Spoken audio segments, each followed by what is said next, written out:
Hi hello friends, എല്ലാ കൂട്ടുകാർക്കും ചെമ്പനീർ പൂവിന്റെ പുതിയ റിവ്യൂയിലേക്ക് സ്വാഗതം. അങ്ങനെ നമ്മുടെ ശ്രുതിയെ ചന്ദ്രമതി ആ വീട്ടിൽ നിന്നും തല്ലി ഇറക്കിയിരിക്കുകയാണ്. ശ്രുതിയാണെങ്കിൽ പോയിരിക്കുന്നത് അവളുടെ കൂട്ടുകാരി മീരയുടെ വീട്ടിലേക്കാണ്. അതുപോലെ തന്നെ ചന്ദ്രയ്ക്കും അവിടെ ഇരിക്കാൻ ഒട്ടും താല്പര്യമില്ല. ചന്ദ്രയും വീട് വിട്ട് ഇറങ്ങിയിരിക്കുകയാണ്. ഭാമയുടെ അരികിലേക്ക് പോയിരിക്കുന്നുണ്ട്. അങ്ങനെ അവരിൽ നിന്ന് സംസാരിക്കുകയാണ്. ആ സമയത്താണെങ്കിൽ അച്ഛൻ രവീന്ദ്രൻ ഇവിടുത്തെ ഈ പ്രശ്നങ്ങളൊക്കെ സോൾവ് ആക്കണം, അതിനു വേണ്ടിയിട്ട് തൻ്റെ അമ്മയെ നാട്ടിൽ നിന്ന് കൊണ്ടുവരണം എന്ന് തന്നെ തീരുമാനിച്ച് അമ്മയെ കൂട്ടിക്കൊണ്ടുവരാൻ വേണ്ടി പോയിരിക്കുകയാണ്. അങ്ങനെ കൂട്ടിക്കൊണ്ടുവരികയും ചെയ്യുന്നുണ്ട്. അതേ സമയത്ത് നമ്മുടെ ശ്രുതിയെ വിളിക്കാനായിട്ട് ശ്രുതിയോട് ആവശ്യപ്പെടുന്നുണ്ട്. ശ്രുതി അപ്പോൾ ആദ്യം അനുസരിച്ചില്ലെങ്കിലും പിന്നീട് കുറേ വിളിക്കുമ്പോൾ ശ്രുതി ഫോൺ എടുക്കുന്നില്ല. ഒടുവിൽ ഇങ്ങോട്ട് തിരിച്ച് വിളിക്കുകയാണ് ശ്രുതി. അപ്പം പറയുന്നുണ്ട്, നീ ഇവിടേക്ക് വരണം, അച്ചമ്മ വന്നിട്ടുണ്ട്, അതുകൊണ്ട് തന്നെ നീ ഇവിടേക്ക് വരണം എന്ന് പറയുകയാണ്. അപ്പോൾ ആ സമയത്ത് ഞാൻ വരില്ല എന്ന് ആദ്യം ശ്രുതി പറയുന്നുണ്ട്. എന്നിട്ട് പറയുകയാണ്, ഞാൻ വരാം, പക്ഷേ എന്നെ ഇനി ഒരിക്കൽ ആൻറ്റി ഇനി വന്നു കഴിഞ്ഞാൽ തല്ലരുത്, എന്നെ അതിനെപ്പറ്റിയുള്ള സംസാര കാര്യങ്ങളും ഉണ്ടാവാൻ നോക്കണം, നീ അത് ചെയ്യണം, നിനക്ക് എന്നെ എത്ര വേണമെങ്കിലും തല്ലാം, അതിൽ എനിക്ക് യാതൊരു കുഴപ്പവുമില്ല എന്ന് ശ്രുതി ആവശ്യപ്പെടുമ്പോൾ ശരി, അതുപോലെ തന്നെ ചെയ്യാമെന്ന് പാർട്ടിയുടെ സമ്മതപ്രകാരം അവനും സമ്മതം കൊടുക്കുകയാണ്. അതിനുശേഷം ചന്ദ്രയെയും വിളിച്ചു വരുത്തുന്നുണ്ട് അവിടേക്ക് വീട്ടിലോട്ട് വരാൻ വേണ്ടിയിട്ട്. ചന്ദ്രയ്ക്കാണെങ്കിൽ അമ്മായിമ്മയെ പേടിയാണ്. അപ്പം അതുകൊണ്ട് തന്നെ വേഗം തന്നെ വീട്ടിലോട്ട് വരികയും ചെയ്യുകയാണ്.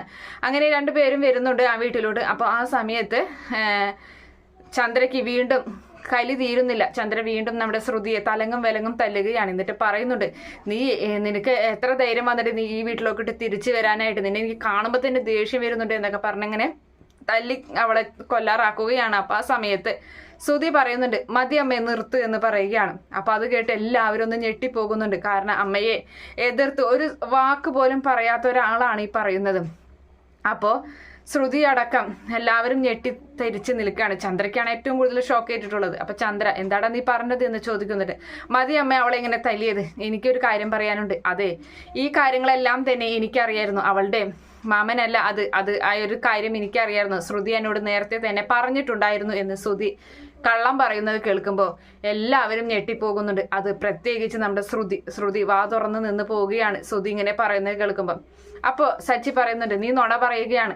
അപ്പോൾ ചന്ദ്രൻ പറയുകയാണ്, അതെ നീ നുണ പറയുകയാണ്, അവളെ രക്ഷിക്കാൻ വേണ്ടിയിട്ട് നീ പുതിയ കള്ളങ്ങൾ മെനഞ്ഞെടുക്കുകയാണോ എന്നൊക്കെ ചോദിച്ചിട്ട് ചന്ദ്ര നമ്മുടെ ശ്രുതിയെ വഴക്ക് പറയാണ്. അപ്പോൾ എല്ലാം ഞാൻ പറഞ്ഞത് സത്യം തന്നെയാണ്. അപ്പോൾ ചന്ദ്ര ശ്രുതിയെയും തലങ്ങും വിലങ്ങും തല്ലുകയാണ്. എന്നിട്ട് പറയുന്നുണ്ട്, അത് ശരി, നീയും എന്നിൽ നിന്ന് അപ്പം നുണ മറച്ചു വെച്ചിരിക്കുകയായിരുന്നില്ലേ എന്നിങ്ങനെ ചോദിക്കുകയാണ്. അപ്പോൾ ആ സമയത്ത് വീണ്ടും ശ്രുതിയെ തല്ലാൻ നിൽക്കുകയാണ്. അപ്പോൾ ശ്രുതി പറയുന്നുണ്ട്, എന്നെ തല്ലരുത്, അപ്പോൾ എനിക്ക് ഇതിൽ കൂടുതലൊന്നായിട്ട് പറയാനൊന്നുമില്ല, എന്നെ തല്ലരുത് എന്ന് പറയുകയാണ്.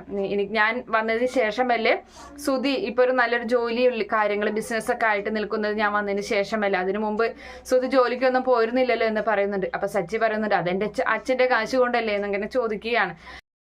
അപ്പുറത്തുനിന്ന് വർഷയും ശ്രീകാന്തും ചോദിക്കുന്നുണ്ട്, അല്ല എന്താണ് സംഭവിച്ചത് ഏട്ടത്തിക്ക് വീട്ടിൽ, അവിടെ മലേഷ്യയിൽ ആരെങ്കിലും ഉണ്ടോ, അച്ഛൻ മലേഷ്യയിലാണെന്ന് പറഞ്ഞ സത്യം തന്നെയാണോ എന്നൊക്കെ ഇങ്ങനെ വീണ്ടും വീണ്ടും ചോദിക്കണം കേൾക്കുമ്പോൾ, ഇല്ല എനിക്ക് മലേഷ്യയിൽ ആരുമില്ല, എൻ്റെ അച്ഛൻ വലിയ കുടിക്കാരനായിരുന്നു എന്ന് പറയുന്നുണ്ട്. അപ്പോൾ ചന്ദ്രമതി അടുത്തേക്ക് പറയുന്നുണ്ട്, ഇതുപോലെ ഒരു പെണ്ണിനെ പറ്റി ഉണ്ടാക്കി കഴിഞ്ഞാൽ പിന്നെ ആർക്കാണ് കള്ളുകുടിയനാവാത്തത് എന്നിങ്ങനെ ചോദിക്കുകയാണ്. അപ്പോൾ ആ സമയം നീ നിർത്ത് ചന്ദ്ര എന്നിങ്ങനെ പറയുന്നുണ്ട് അച്ഛമ്മ, നീ പറയും ശ്രുതി, കാര്യം എന്താണ്, നിനക്ക് എന്താണ് ഞങ്ങളോട് പറയാനുള്ളത്, ഈ നുണകളൊക്കെ പറയാൻ എന്താണ് കാരണം എന്ന് നീ എന്ന് പറയുമ്പോൾ ശ്രുതി പറയുന്നുണ്ട്, അതെ എൻ്റെ അച്ഛൻ നല്ലൊരു കള്ളുകുടിയാനായിരുന്നു, അതുകൊണ്ട് തന്നെ എൻ്റെ അമ്മയൊക്കെ എപ്പോഴും തല്ലുന്ന കണ്ടിട്ടാണ് ഞാൻ വളർന്നത്, ഞാൻ വളരെ ചെറുപ്പത്തിലെ തന്നെ അത് കണ്ടിട്ടാണ് വളർന്നത്. പിന്നെ അച്ഛൻ മറ്റൊരു കല്യാണം കഴിച്ചു, പോകെ ഞങ്ങളുടെ വീട്ടിലേക്ക് വരാതെയായി, പിന്നെ ഒട്ടും വരാതെയായി, അവരുമായിട്ട് ഒന്നിച്ചുള്ള ജീവിതം, മറ്റ് സ്ത്രീയുമായിട്ട് ഒന്നിച്ചാണ് പിന്നെ ജീവിതം കാര്യങ്ങളൊക്കെ ആയിരുന്നത് എന്ന് പറയുന്നുണ്ട്.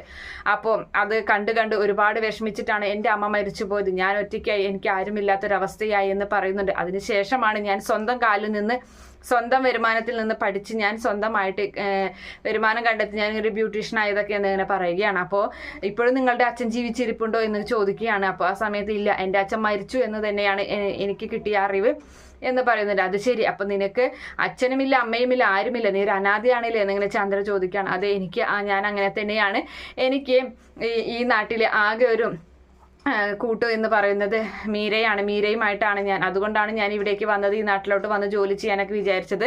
ആ സമയത്താണ് എനിക്ക് ആരുമില്ലാത്ത എനിക്ക് ശ്രുതിയെ കണ്ടപ്പോൾ എനിക്കൊരു ഇഷ്ടം തോന്നി, ശ്രുതിയുടെ ആ ഒരു ആറ്റിറ്റ്യൂഡൊക്കെ കണ്ടപ്പോൾ. അപ്പോൾ പിന്നെ ആൻറ്റിയുമായിട്ട് പരിചയപ്പെട്ടപ്പോഴാണ് ശ്രുതിക്ക് വേണ്ടിയിട്ട് നല്ല പണക്കാരി പെൺകുട്ടിയെയാണ് ആന്റി അന്വേഷിക്കുന്നതെന്ന് മനസ്സിലാക്കിയത്. അപ്പൊ അതുകൊണ്ടാണ് ഞാൻ അങ്ങനെ ഒരു കള്ളം പറഞ്ഞത് എന്ന് ശ്രുതി പറയുന്നത് കേൾക്കുമ്പോൾ എല്ലാവരും ഞെട്ടിപ്പോവുകയാണ്.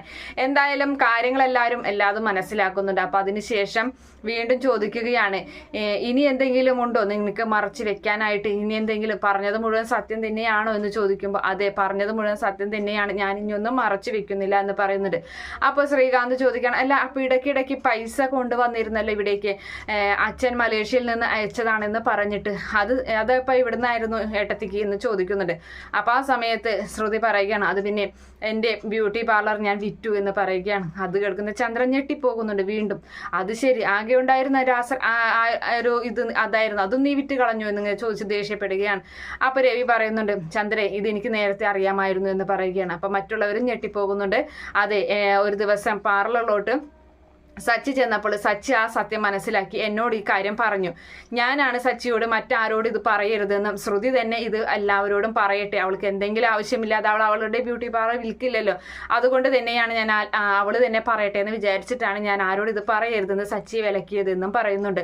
അപ്പം ആ സമയത്ത് ചന്ദ്ര അത് ശരി, അപ്പം നിങ്ങൾക്കൊക്കെ എല്ലാം അറിയാമായിരുന്നു, ഞാൻ മാത്രമാണ് നിങ്ങൾ എന്നിൽ അപ്പൊ സത്യങ്ങളൊക്കെ മറച്ചു വെച്ചില്ലേ എന്നും പറഞ്ഞ് ചന്ദ്ര രവീന്ദ്രനോട് ദേഷ്യപ്പെടുകയും ചെയ്യുന്നുണ്ട്.